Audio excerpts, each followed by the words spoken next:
Alright everybody, welcome back. Here's the thing. I'm at the point in my piloting career that I'm now able to give some advice for new players who are just learning to take their piloting skills to the next level. But I'm not good enough to give lessons to, the advanced pilots out there. And I'm also not so far down the road that I've forgotten what it's like to be a complete noob. But what I'm going to try to do today is give you the most basic rundown of dogfighting PvP as I can. The most basic stuff you need to know in order to get better. So before I even start that, I'm going to tell you right now, I am not the best pilot in the verse. I'm nowhere near. I'm pretty decent, but I've learned everything I know from El Waffle Grande. Go check his channel out. Go check out Avenger 1. Go check out Jonathan Winters. They will give you everything you need to know about flying in this game. The reason that I'm doing a video on this is because I think I can break it down to a really simple, synthesized set of things that you need to know just to barely start out, right? This is not, a lot of you will already know these things. This is for the brand new player, the brand new pilot, all right? So let's get into this. The first thing that you need to know as a new pilot is to look at something called the delta. If you are engaged in someone and you have them targeted, you can see on the screen, you see their name, you see how far away from them, and then you see the delta. That is your guys' velocity relative to each other. And what that means is, that number is how fast you guys are either converging or diverging, right? If I am flying towards Space Ghost at 100 meters per second, and he's flying towards me at 100 meters per second, our delta will be 200 meters per second, right? So that's what that means. That's how fast your guys are converging. If you guys are converging at a delta of 1,000 meters per second, you're going way too fast. If you're converging at a delta of 0 meters per second, then you're both staying at the same position relative to each other. If you're converging at negative 200 meters per second, that means, well, you would be looking at him, so he is running away from you, right? It's your acceleration, basically. He's accelerating away from you at that rate. The reason that you need to know what the delta is, how does a dogfight start?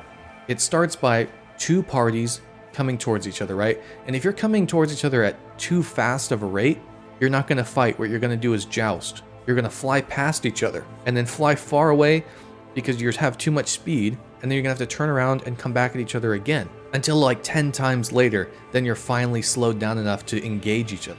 And that's called the merge, right? When you guys are coming at each other, towards each other to fight, you don't want to joust, you want to merge. So you want to get this delta as low as possible the closer you get.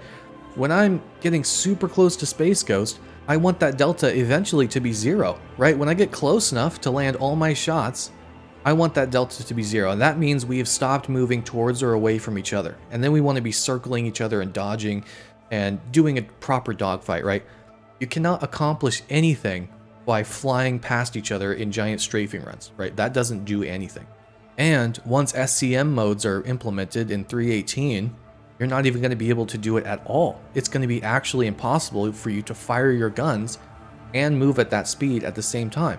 So it's really difficult to do this as a person just starting out because you don't even know how to fly, right? You're trying to fly and you're also trying to pay attention to your UI. It's going to be really difficult, but it's something that you need to do. It's going to make you a lot more successful.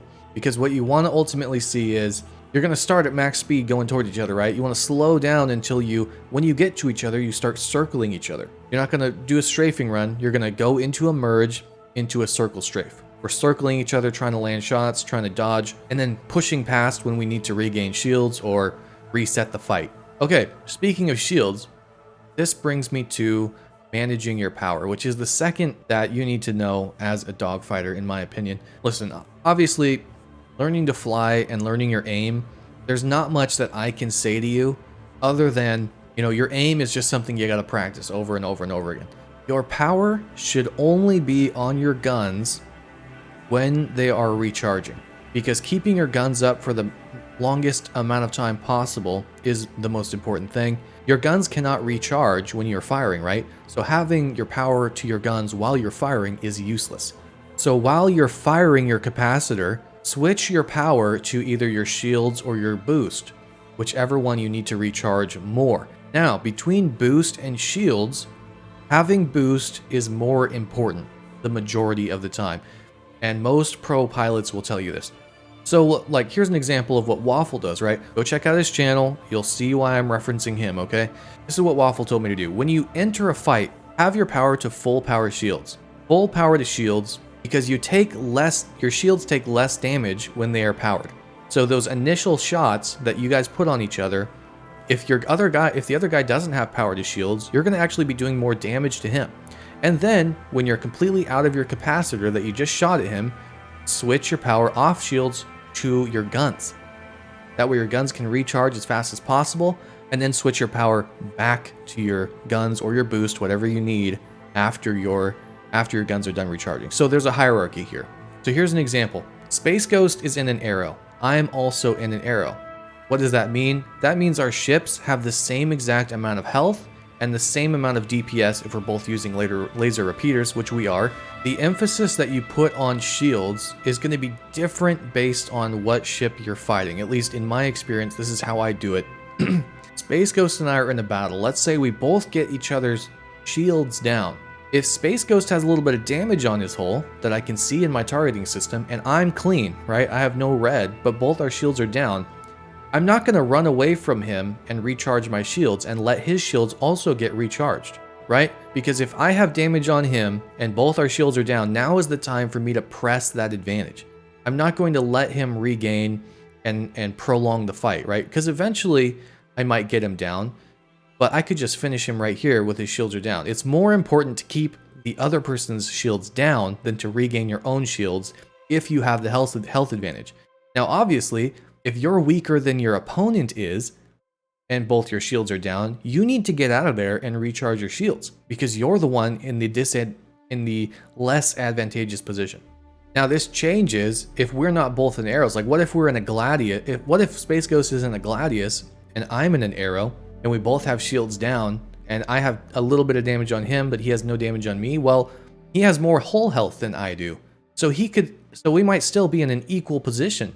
If his ship has overall more health than my ship, without shields, I'm a sitting duck, right? Because his situation is going to be more forgiving. In the arrow, there is zero forgiveness for your mistakes.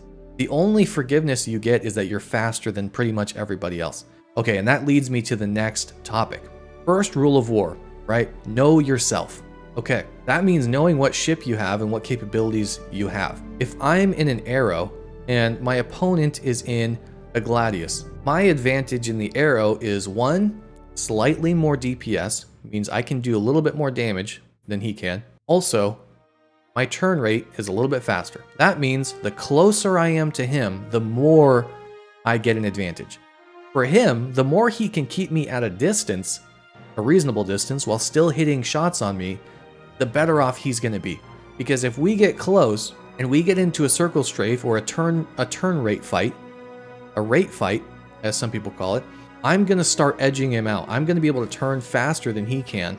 And if he can't get his nose on target on me, then he's not going to be doing any damage, and I'm going to start owning him, right? So know your place in the fight and where you want to be. Obviously, this knowledge comes with time and experience, watching YouTube videos, studying. So over time, you'll learn kind of what ships and what ship strengths and weaknesses you prefer that you drive with as a pilot. And there's all ends of the spectrum, right? You can get a Car-2 wall super fast, not much DPS, not much hull health. You know, it's like the extreme of the arrow. You can fly a Nomad, bunch of hull health, bunch of guns, kind of slow, you know? You can get a Gladius, which is kind of smack dab in the middle of everything. So the best advice I can give you is to just keep dogfighting with players. Join an org, start training, start flying, just start challenging people in the verse, start fighting people. You see someone's in a light fighter, shoot at them a couple times, see if they want to fight, right? Type in chat, speak in the comms, hey, anyone down to fight, yell at OM1, like, let's get it on. You don't lose anything. You don't lose anything by practicing, just don't take any guns or armor or weapons, and you don't lose anything, right? It's free to call your ship. Like, now, while the game is in alpha, is the perfect time to get good at all this stuff. Okay, so we talked about your delta, we talked about merging, we talked about your power triangle. Find that somewhere that it's easy for you to get to. If you have a stick, if you have keyboard, it's up there. Learn how to use it. You cannot fight a competent pilot without your power triangle. And you can do this in stages, right? You can go out and practice on bounties, low tier bounties, and just get your accuracy dialed in, right? Just hold your down strafe and circle around them and get your accuracy dialed in. Hold your up strafe, circle around them, get your accuracy dialed in. And then while there's no pressure, empty your capacitor, switch power to guns, and just see how that feels, right? See how much faster it charges up. And that brings me to boost. Using boost is the difference between life and death for a good pilot. A lot of newer pilots put way too much emphasis on their forward and back strafe, right? We're not fighting in F-14s. We're not flying past each other. We're hovering in space. Once you merge with each other, you're no longer going forward and back very much. Like, you might forward a little bit to close the space, but mostly what you're doing is using your up, down, and side to side strafes. So go to a bounty target and practice getting up close on one and strafing around them in all directions. Listen, if you're behind a ship in the slot, you don't need to do anything. You don't need to strafe, you don't need to adjust, you don't need to use boost. But if you're in the fight with a light fighter who can turn around and shoot you, you're going to need to use boost. When you can see the other ship is starting to have nose on to you, what you're going to want to do is hold your up strafe and boost into that up strafe while aiming at them, right? And what that's going to do is it's going to roll you over into a spot where they have to keep trying to get nose on. And this is why having power to boost is super important, which is what I default to most of the time. So right, let's go from the beginning again. You're coming in at each other. You have power to shields. You're in your you merge, you're circling, you're shooting, you have power to shields, so you're absorbing all his initial damage, and then once your capacitor's out, you've got power, you're switching power to your guns. Okay, once your guns are recharged, if you've gotten about equal damage on each other, you're not switching back to shields, you're switching back to boost, and here's why. Because the whole time you were merging and circling with each other, you're using your boost to try and circle faster than he can. Because if you can keep your nose on him and he can't keep his nose on you, it's an easy win for you. So power to boost. Once that initial merge has happened, and once you switch power off shields, it's pretty rare for me that I actually go back on shields. Because like I said earlier, if my shields are down, hopefully I've gotten his shields down. And now I'm pressing the advantage. I don't care about shields anymore.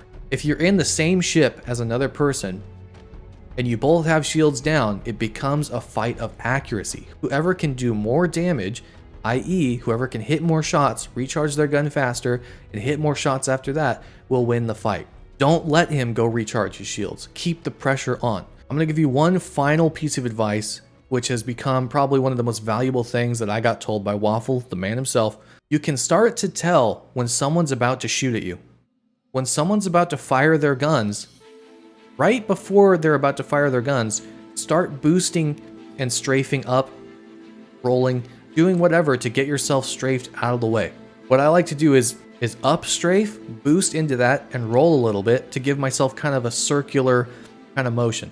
That's going to make it really difficult for someone to hit you. A good rule of thumb, if you're about to fire on him, he's probably about to fire on you. So instead of firing, what I like to do is do that little move, like right, boost up and out of the way, roll over, and then start firing. Once he missed all his initial shots, now you've got a full cap still to fire into him while you're steady and aiming at him. Right? Okay, so now we've got one last thing to talk about, your pip.